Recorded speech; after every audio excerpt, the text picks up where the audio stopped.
요즘 50대 주부 문 씨의 가슴속은 타들어가고 있습니다. 남편이 이혼해달라고 계속해서 요구하고 있기 때문인데요. 문 씨는 도저히 받아들일 수가 없습니다.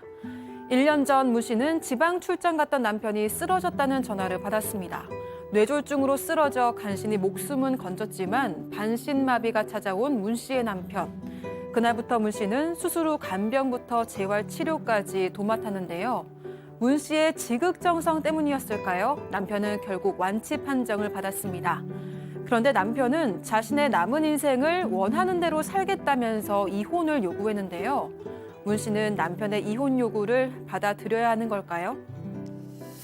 자, 오늘 소개해드릴 이 사연, 한 언론에 나왔던 사례를 저희가 조금 당사자가 특정될 수 있어서 각색을 했습니다. 자, 오늘의 주인공은, 사연의 주인공은 50대 아내입니다. 결혼 생활 내내 전업주부로 살았던 건가요? 네, 맞습니다. 일단 이 문 씨는 올해로 50대에 접어들었는데 이 남편이랑은 27년 전에 결혼을 했습니다. 이 문 씨는 학교를 졸업하고 나서 이 중소기업에서 잠깐 일을 하고 있었는데 그때 이 친정 부모님 지인 소개로 이 2살 연상인 지금의 남편을 소개를 받게 됩니다. 당시 남편은 대기업에 다니고 있었는데요. 진지한 모습이 좋아 보였고 또 어른들도 이 남편을 굉장히 좋아했기 때문에 소개받고 6개월 만에 결혼을 했습니다. 이 문 씨는 결혼 직전에 직장을 그만뒀고요. 그 이후에 결혼 생활 내내 전업주부로 지냈습니다. 두 사람 사이에는 2남 1녀 이렇게 세 아이가 있습니다. 자, 지금 우리 가족 여러분들 아까 진짜 여기까지만 딱 들으신 걸로도 지금 막 부글부글 막 지금 막 지금 올라오고 계십니다, 지금. 자, 일단 이 두 사람의 결혼 생활은 어땠습니까? 그렇습니다. 결혼 후 3년간은 학가를 했습니다. 시부모하고 시누이랑 살았었는데 시부모가 아마 교사 출신이라서 엄격한 부분이 있었지만은 그 며느리가 들으니까 잘해줬다는 거예요. 시누이도 잘해줬고 시누이는 같이 생활을 하다가 결혼한 뒤로 외국으로 이민을 갔기 때문에 그만 나간 거죠. 그런데 3년 후에 분가를 했습니다. 분가를 했지만은 그 시댁에 그 애경사가 많지 않습니까? 그걸 참석해가지고 이제 도맡아서 할 수밖에 없죠. 왜? 며느리가 하나니까 안 할 수가 없는 상태예요. 본인이 잘 했는데 또 그리고 남편은 대기업에 다녔지만 영업직이기 때문에 사실은 봉급이 많지는 않았다고 그래요. 그래도 이 문 씨가 상당히 내조를 잘했기 때문에 애들도 교육비를 잘 떼고 또 꼼꼼히 모아가지고 살림을 잘했기 때문에 서울 외곽에 집을 샀는데 남편 명의로 했다고 그래요. 이건 아니면 사실은 여자 명의로 해야 되는데 여성이 너무 착해요. 현모양처이기 때문에 그래도 내가 돈 모았어도 남편 이름으로 집을 뻔듯이 마련했다. 참 대견한 아내죠. 네. 예. 박 변호사님 네. 뭐 팀장님 그런 표현도 하셨지만 뭐 현모양처 저는 그렇죠. 솔직히 이렇게 즐겨 쓰고 싶은 표현은 아닙니다. 네. 현모양처. 뭐 성격 자체가 좀 조용하고 뭐 좀 소극적이기도 하지만 이 남편을 위해서 좀 많이 좀 참는 성격이라고 지금 알려져 있습니다.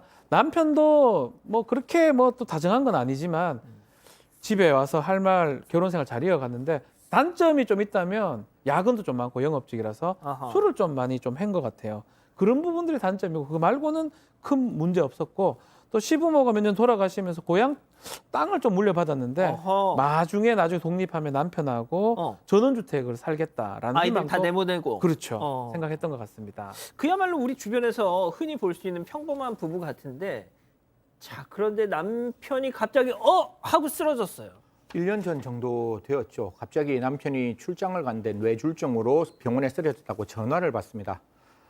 아내 입장에서는 얼마나 청천벽력 같은 일이었겠습니까? 병원을 찾아갑니다. 하지만 찾아갔는데 다행히 남편의 생명은 건질 수 있었지만 몸의 반쪽이 마비될 것이다 라는 의료진의 청천벽력 같은 소식을 듣게 되는 거죠. 하지만 의료진은 한가닥에 희망을 열어놓습니다. 마비가 심하긴 하지만 재활치료를 꾸준히 받으면 예전에 90% 정도까지는 돌아올 수 있을 것이다 라는 이야기를 했습니다. 자, 여기서 아주 이제 희망의 메시지를 의료진한테서 들었는데 여기까지는 참 좋았어요. 그런데 판도라의 상자가 열렸습니다. 네, 이 남편이 지방 출장을 간다고 했었잖아요. 이 아내가 남편이 병원에 입원했으니까 남편 짐을 푼 겁니다. 그런데 짐을 풀어보니까 이게 아무리 봐도 출장을 위한 것들이 아니었던 거죠. 이어서 이 남편의 휴대전화까지 열어보게 됐는데 알고 보니까 다른 여성이랑 여행을 갔던 거였습니다. 심지어 이 남편을 병원 응급실에 데리고 왔던 것도 그 여성이었던 것으로 확인이 됐고요. 이 남편 전화에 여성 전화번호가 있으니까 연락을 해서 내가 이 사람 아닙니다라고 얘기를 했던 겁니다. 그랬더니 상대 여성이 굉장히 당황을 하고 남편과의 관계를 캐물으니까 그저 죄송합니다만 연발을 했다고 합니다. 그러면서 다시는 연락하지 않겠다면서 전화를 끊었고요. 이후에도 몇 번 전화를 다시 해봤는데 이후에는 전혀 받지 않았다고 합니다. 세상에 자기 남편을 병원 응급실로 뇌졸중으로 쓰러진 남편을 병원 응급실로 데려온 게 바로 이 상간녀였던 거예요. 사실 이 저 부인의 입장에서는 거듭 말씀드리지만 얼마나 청천벽력 같은 일이 일어났겠습니까? 하지만 부인은 이런 생각합니다. 바람은 바람일 뿐이야. 지금 내 남편을 살리는 게 가장 중요한 일이야 라고 생각하고 거의 그 간병을 도맡아 했는데요. 사실 코로나19 때문에 다른 가족들은 올 수도 없는 상황, 거의 독박 간병을 하게 됩니다. 그 과정에서 이제 남편은 퇴원하게 되고 퇴원하고 난 다음에도 이 부인은 남편을 그 재활 치료 시설까지 매일 데리고 가면서 가족과 주위 사람들에게 남편의 외도는 전혀 알리지 않았습니다. 이 부인의 정성일까요? 남편은 아까 의료진이 말한 대로 거의 90% 거의 완치될 정도로 신체가 회복되었다고 합니다. 자, 지금 저렇게 뇌졸중으로 쓰러져서 몸의 일부가 마비가 되고 그러면 세상에 화장실 이 기저귀도 갈아줘야 되죠. 정말 조금 좋아져서 이제 좀 움직이기라도 하면 떠먹여줘야 되죠. 화장실 갈 때도 다 부축해줘야 되죠. 세상에 이렇게까지 해가지고 이 정도 살려놨으면 팀장님. 그렇습니다. 남편이 퇴원을 해가지고 회사에도 복직을 했다는 거예요. 그러면 이제 생활이 예전처럼 돌아가리라고 여성은 생각했는데 이 배은망덕한 남편이 한 달 전에 뭐라고 했냐면 문 씨한테 고백을 했다는 거예요. 당신이 간호해줘가지고 내가 살아났고 다 낫지만 너무 고맙다. 하지만 내 마음이 당신에게 들어가질 않는다.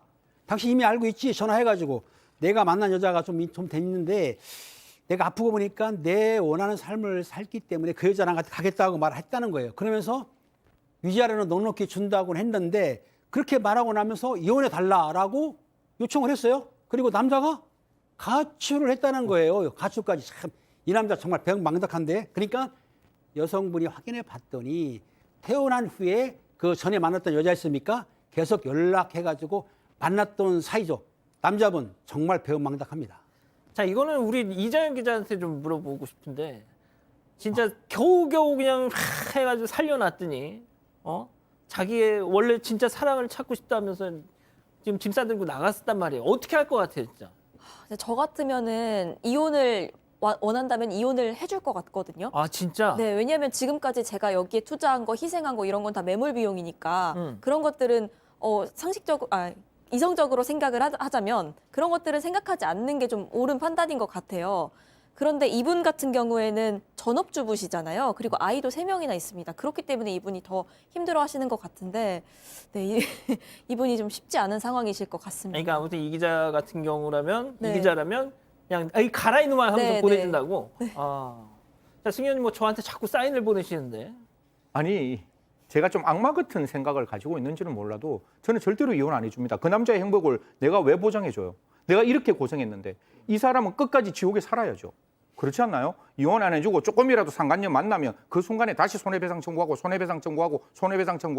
그렇게 해서 끝까지 그 사람의 불행을 나의 행복으로 만들어야 되지 않을까라는 제 악마 같은 속삭임이 계속 귀에서 움직여가지고 앵커께 좀 부탁을 드렸는 거예요. 자, 우리 박 변호사님 같은 경우는 어떻게 하실 거예요? 저도 비슷한 저는 이런 악마 같지는 않는데 그래서 어떻게 이제 더 신뢰관계가 깨진 상태에서 부부 생활을 할 수 있으며 배은망덕을 다 떠나가지고 해서는 안 되는 그런 행동으로 지금 다들 인식을 하잖아요. 예. 그래서 저라면 합의 이혼을 하든 어떻게 보면 이혼을 할 것 같긴 한데 좀 안타깝습니다. 여성이 너무 좀 억울할 것 같아요. 팀장님, 저 같은 경우라면 네. 저도 약간 승현님하고 비슷한 경우인데 누구 좋으라고 이혼을 해 이거? 근데 그것도 좋은 생각인데요. 네. 제가 보기에는 여성분이 지금 열심히 했지 않습니까? 그러니까 유지하료를 많이 받아가지고 남편을 빈털터리 만들어 보내면 가능은 한데 그렇지 않고 돈을 줘서 보내게 되면 억울하겠죠. 하지만 나한테 떠나고 이 남자가 정신이 지금 갔지 않습니까? 그런 상황이기 때문에 이혼하는 것도 하나의 방법이다. 단 유지하료만큼은 여성이 앞으로 노력할 수 있게 충분히 받아내면 가능하다라고 보는데요. 예, 이 사연에 달린 어떤 베스트 댓글 중에 하나가 뭐였냐면 모 영화 감독이 생각난다. 뭐 완벽히 부합하는 사연은 아닌데 좀 비슷합니다. 예. 자, 아무튼 자 그러면 이쯤에서 별별 상담소 오늘의 궁금증 짚어보죠. 간병에서 완치시켜서 겨우겨우 살려놨더니 지 행복 찾아간다고 하는 이혼해달라고 하는 이 인간 이거 어떻게 하면 좋겠습니까? 자, 우리나라에서 이제 이혼을 하는 방법은 두 가지입니다. 협의해서 이혼을 할 수 있겠죠. 이 아내도 그래, 이 인간도 아닌 것 같은 사람하고 못 살겠다. 이혼하고자 한다면 이혼이 되는 거고요. 근데 만약에 아내가 이혼을 하기 싫어한다. 악마 같은 생각을 이제 승재원 의원처럼 가진다고 하면 남편이 재판상 이혼 청구를 해야 됩니다. 그럼 법정에서 재판상 이혼 청구를 해야 되는데 그러려면 이혼 사유가 있어야 되거든요. 근데 이제 우리 법상으로는 이혼 사유가 있는 유책한 사람이 이혼 청구를 못하도록 돼 있어요. 소위 말하는 유책주의죠. 그렇기 때문에 남편이 요구했을 때는 이혼이 불가능하고요. 아내는 이혼 요구를 할 수가 있어요. 아내는 재판상이든 뭐 협의혼이든 다 가능한데 남편은 이혼 청구를 했을 때 받아들일 가능성은 매우 낮습니다. 아니 그런데 진짜 저도 이 정도라면 같이 살 의미가 없죠. 저도 말은 아까 그렇게 했습니다만 이혼을 하는 것 아니 몸뚱이만 있는 사람이 이 영혼은 딴 데 가 있는데 이 몸뚱이만 있는 사람하고 뭐하러 같이 살아요. 자 그런데 승희 의원님 네네. 아까 승희 의원님 그 악마 같은 그 입장 그냥 쫙 쥐어짜내야 되지 않습니까? 뭐 개인적으로 만약 이혼을 한다면 저는 팀장님 말씀대로 위자료가 좀 대한민국에 충분히 해야 되는데 이게 진짜 제가 화딱지가 나는 게 판사님들이 위자료를 그렇게 많이 주시지 않아요. 저는 정신적 손해가 육체적 그러니까 물질적 손해보다 훨씬 더 크다는 게 제가 갖고 있는 법치의 기본적인 생각인데 이런 경우에 있어서 만약에 된다면 위자료가 좀 많이 좀 주어졌으면 좋겠고 그다음에 제가 말씀드리고 싶은 중에 하나는 이 여성이 이렇게 이 남편을 극진하게 간호를 했잖아요. 극진하게 간호했는 부분에 대해서는 분명히 위자료 부분에 더 많이 상정될 수가 있으니까 만약에 정말로 사시기가 힘들다면 그렇게 하시는 것도 괜찮다. 하지만 이혼하지 않으면 이 남편이 받는 나중에 퇴직금이나 이런 모든 것 이 부인이 자기가 상속받을 수 있고 자기가 다 가질 수 있는데 이혼하시면 새롭게 만들어진 그 내연녀가 가진다는 것도 제가 한번 말씀드리고 싶습니다. 근데 우리 가족 여러분들은 지금 이혼해야 된다 라는 분들도 많이 계시고 누구 좋으라고 이혼을 해줘? 지금 이게 팽팽한데 말이죠. 자, 이 기자. 네, 정말 팽팽합니다. 일단 김태훈님은요, 이러니까 열심히 헌신해도 뒤통수 맞는 거다. 이제 지극형성 희생 이런 게 아예 없어지는 세상이 되는 것 같다. 이런 말씀 해주셨고요. 질기자 재미나게님은 인간이 되어야지 그지 어찌 받으려고 하냐 이런 얘기도 하셨습니다. 라라님은 이런 아빠는 자식들한테도 버림받을 거라고도 해주셨고요. 성성숙님은 재산 전부 다 놓고 가든가라고 말씀해 주셨습니다. 자, 박 변호사님. 네. 짧게 마지막으로. 일단 저는 이거라고 봅니다. 중요한 건. 근데 좀 전에 얘기했지만 위자료가 그렇게 많지가 않습니다. 우리나라 같은 이건. 경우. 미국 같은 경우는 유책이 아닙니다. 파탄주의에다가 심지어 일부 주는 청구만 하면 이혼이 돼요. 다만 잘못했을 때는 그에 상당하는 징벌적 손해배상이 주어집니다. 만약 우리나라 지금 이 사건이 미국의 일부 주에서 적용된다면 빈털터리로 나갑니다. 무슨 사랑을 해요, 빈털터리인데. 그렇죠. 아무 사랑을 못하게 그러면 만들어 아마 버립니다. 그 상관녀한테 뻥 찰 거예요. 버림받죠. 너 뭐 왜 갔나 돌아가라. 버림받어. 그렇게 너 되는데 다시 가. 이런. 우리나라 법상으로는 아직 그게 좀 힘듭니다. 네. 이런 건 좀 도입을 해야 되지 않습니까? 인간적으로? 예, 필요하다고 저는 개인적으로 생각하는데요. 아직 법상으로는 좀 어렵습니다. 참. 알겠습니다. 아직 안 끝났습니다. 이거 눌러주세요.